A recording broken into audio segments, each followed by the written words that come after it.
Squid Game, druhá séria, quiz. Za každú správnu odpoveď máte 1 bod. Akú farbu vlasov mal Ki-Han na začiatku druhej série? Červené. Koľko hier sa hrá v jednom ročníku Squid Game? 6. Aké číslo v hrách mal na sebe Ki-Han?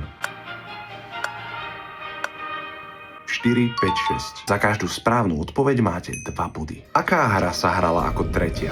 Všichni hráči se teď postaví za bílou čáru.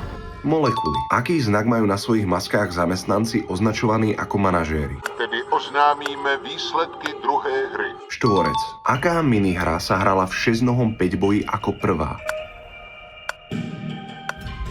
Detakči. Za každú správnu odpoveď máte 3 body. Čo musel urobiť hráč 001 v poslednom kole hre Molekuly, aby prežil?